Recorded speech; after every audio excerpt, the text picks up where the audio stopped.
So when you are binge drinking all the time and for extended periods of time, I was out drinking for a couple years before I just decided to get sober.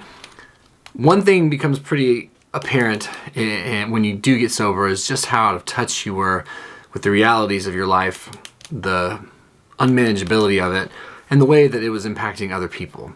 Yeah, this is day 10 of being sober, where I'm sitting here kind of just wondering, what the hell have I done? Like, what have I done?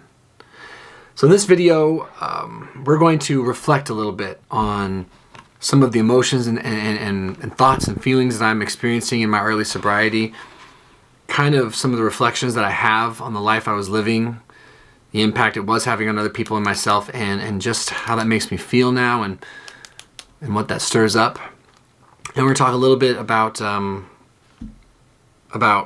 I'm going to deal with these new feelings, what I'm going to do about them, and how I'm going to handle them going forward, because they can be tough feelings to have, and it's sort of sad in a lot of ways, but it's also beautiful and very powerful to have the wherewithal and the opportunity to reflect fairly on what was a very, very destructive, ridiculous life that I've been living these last couple of years, and why have it further strengthened my resolve to stay sober.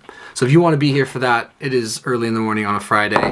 I'm really glad you're here, and I want you here, and it feels really good to be able to be up early and thinking clearly, well, more clearly. As someone who was binge drinking, especially at a very high clip towards the end of my drinking these last couple of years, I'm living in a fog, right? I'm going between hangovers and then kind of the obsession to chase down my drink, and I'm trying to manage my life in between. It really becomes a giant game of attempting to manage and juggle what, quite frankly, is a pretty amazing, simple life, but very difficult thing to do when you're an active alcoholic, like I've been. And one of the things that is becoming very apparent to me is that in that state, I can only really retain and understand and be present so much. I can only reflect so much. I don't have complete access to myself in that state. And when you're lost in that state like I was, you kind of think you do. But when you stop drinking and you start paving a path into recovery from your addiction, you realize just how little access you really had to yourself and to others. It's like you're walking around in body, but not in person. You're just doing things. And you get little moments of clarity, sure, but you certainly don't get a prolonged and high-functioning processing ability in here and in here. And so now the fog is clearing, and I have more access to myself, and I've got more time and ability to think and to wonder and to get into action and to plan for how I want to do things different and why. Just having longer days and having more free time. I mean, I'm very busy. I've made myself very busy, but my days were so short as a drinker. I was literally getting up around 11:30. I was doing ridiculous things to try to make it seem like I was okay when I wasn't. But my days were short. I only had a few hours really where I could possibly be functional, but how functional can you really be when you're hungover? Not very functional. You end up just faking it till you make it, like every day. And so I'm in this weird space where I'm trying to make up for it. I'm trying to make up for it on a professional level. I've really let a lot of people down, and I've been very irresponsible. And it's funny how I kind of just accepted that before. Like right now, I feel a great deal of pride, again, for the first time in a long time, that I'm going to keep my word. I'm going to follow through with my responsibilities, things that I just stopped caring about when I was drinking. And I made excuses. And here I am sober just 9 days on my 10th day. And I'm like, wow, I was being a dick. You know, I was a sick person. And I was letting so many things slip through my fingers because I wasn't accountable to anyone, to myself. And that really hurt my self-esteem. That really hurt my sense of pride and the healthy part of your ego. Hurt my identity. And I'm trying to reclaim it right now. My stomach is finally starting to heal. And I'm asking myself, like, God, what have I done to my body? Like, I have been living in a space for so long with chronic diarrhea and chronic gastrointestinal issues and pains in my stomach and sweats and quite frankly, my butt being raw from chronic drinking and then binge eating when I binge drink. And I'm just looking at myself in that way, not just mentally, emotionally, but physically. I'm like, what have I done to myself? How was I living like this for so long? It's wild. It's really, really a crazy thing to look at practically and just no strings, no bullshit. It's like, damn, addiction's a crazy thing. It'll put you in a space to treat people poorly, treat yourself poorly, and then do it again and again and kind of make that your new normal. Which is tough it's a tough pill to swallow. The insanity of the trying to manage the way I drank. I want to dig into it in a different video, but it was just, I was juggling. I was not handling life well. Things were slipping. Which brings me to a different part of the reflection. You know, I could go on and on and on and on, war story it up and talk about just how bad it was, and it was bad. And I think that's one of the things that drove me to get sober, is that there's like a genuine realization that it had become dangerously bad and something was going to give. Truly, truly something was going to give. But what now? I surrendered. I waved the white flag, which I've done before. And there is this part of me that I'm just so grateful that I'm not drinking right now. I mean, I was just like designed to self-destruct and drink. I'm so grateful that I can tell I just want to fix everything right at once. I just want to make everything better. And I can't. I really can't.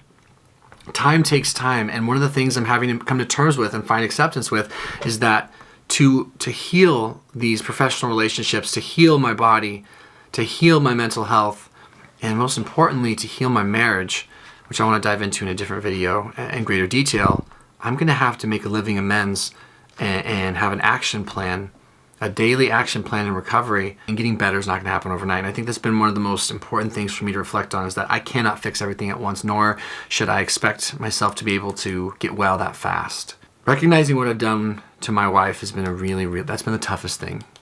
It's been the toughest thing. And again, I don't want to cover it right now in this morning reflection video, but just know that we're going to unpack that because I think it could be useful. I know it would be useful to me to obviously hear your guys' stories and reflect with you, and this is sort of therapy for me, but I think it could be useful to other couples and other dudes and other ladies who struggle with addiction. I can just say I didn't realize just how bad it's been for her.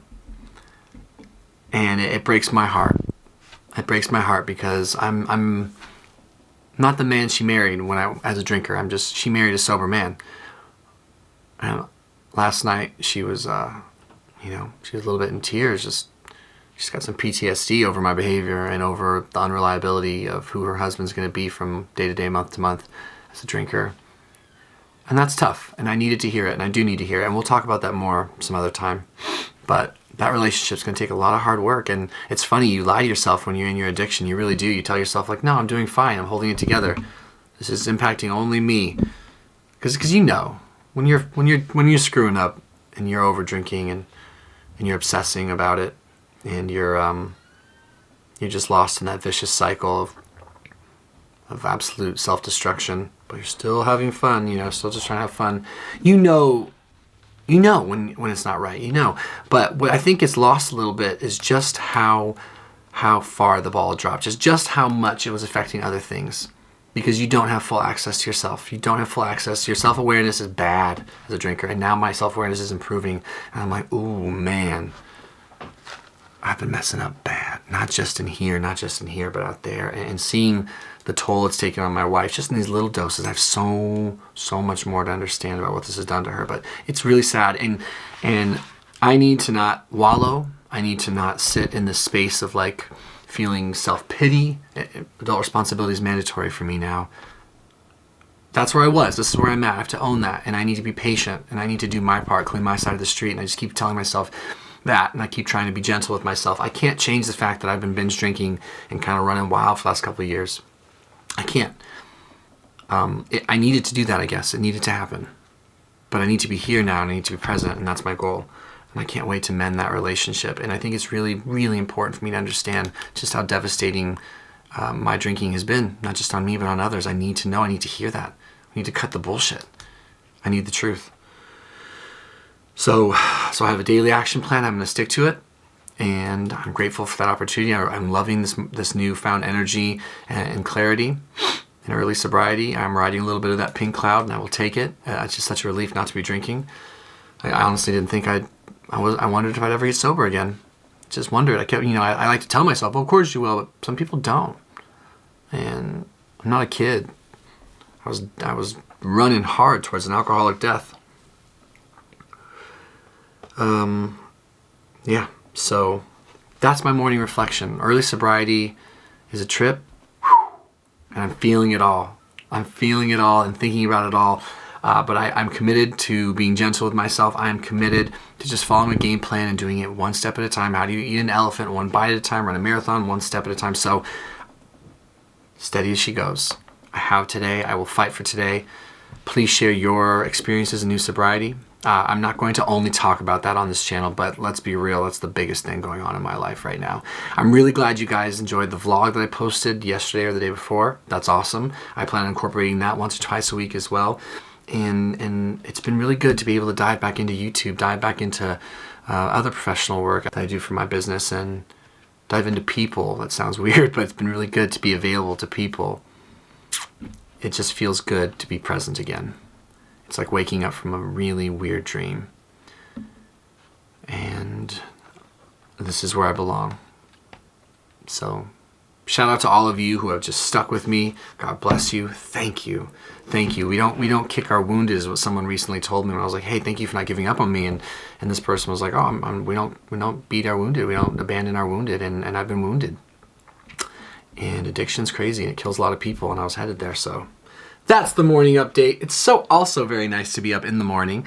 I get up now about 5:30, 6 every day. Slept until 7 the other day, and it comes pretty natural to me. Turns out I don't mind getting up early. It's being ultra hungover that seemed to be the biggest problem. So hooray to that. That's really, really nice. It's also really nice. I'll end this video on something that I know you guys want to hear about. It's really nice to have normal poop. Just healthy, normal, barely need to wipe poop. I thought all this time I had all these like crazy issues. Turns out just binge drinking and binge eating after I binge drank is a real recipe for diarrhea and stomach problems. My gastritis is getting better. I'll make a video about that perhaps. And I'm done. I've been talking for too long. Hey, share your comments. Share your stories. Share anything. You would not believe what it does, not only for me, but for other people. I feel like we have one of the strongest YouTube communities. I really do. And we're engaged. We talk about real shit. Constructively criticize. We encourage. We share stories. And that's what's up. We'll see you guys in the next video. I'm a very, very grateful, sober person today. Truly, truly, truly. Thank you for letting me reflect. Morning reflections. Ba-dink! It's just coffee in this cup. It's just coffee. One day, 1 hour, 1 minute at a time, we can get through what we're going through. I promise.